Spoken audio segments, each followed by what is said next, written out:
an interesting and funny interpretation of the Stifel formula, the recursive formula for binomial coefficients, is the Tartaglia-Pascal triangle. What is? Let us see. Okay, you have, you see, this is a triangle. Triangle which can continuous, of course, with how many rows as you want. And how it is constructed. You see, you start with the vertex, the binomial coefficient 0 over 0. And then in the second row, you have the binomial coefficients with the number above equal to 1. And then the binomial coefficients with the number above equal to 2, and so on. Okay, let us see why this triangle is useful.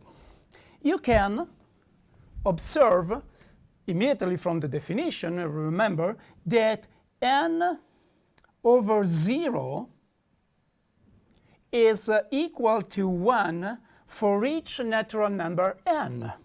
Then all these binomial coefficients on this side are all equal to 1. Therefore, we can put away these binomial coefficients and substitute them with 1. And now, what about this other side? Remember, we saw another very important property which immediately follows from the definition, is that n over n is equal to 1 for each natural number. Therefore, also all the numbers on this side are all equal to 1. Then we can substitute this number with 1s. Okay, and now we have this part here, the inner part of the triangle.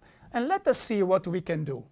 Now, we remember the Stifel formula. What says the Stifel formula?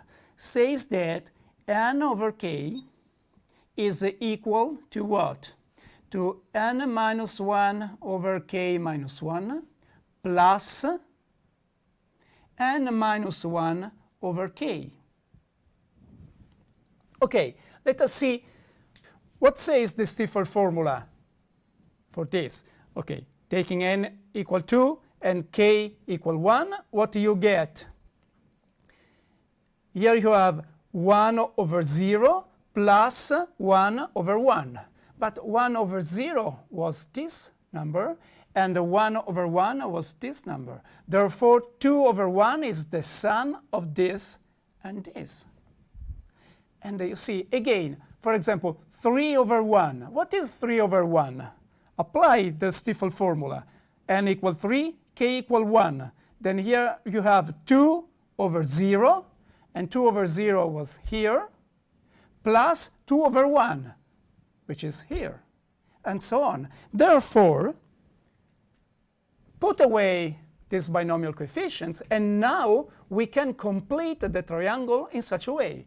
You see, okay, in this position, which corresponds to what?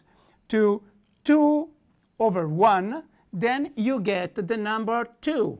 Why the number 2? Because it is the sum of 1 and 1.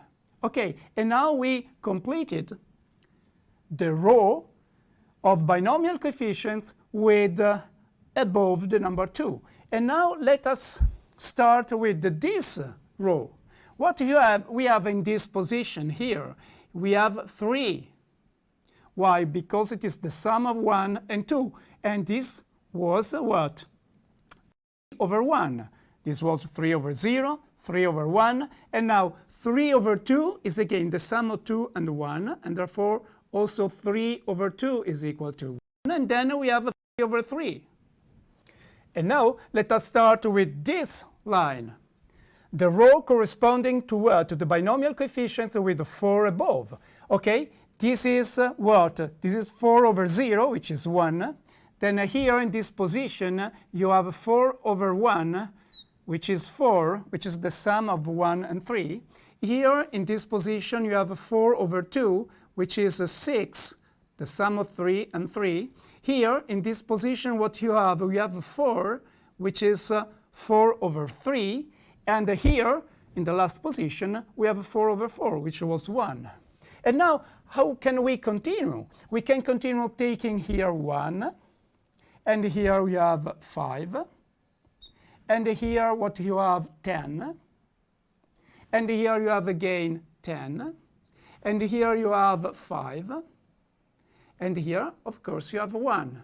And you see, continuing in such a way, you can arrive to compute any binomial coefficient, we could say, okay? At least, I mean, not with numbers not big, otherwise you need a little time.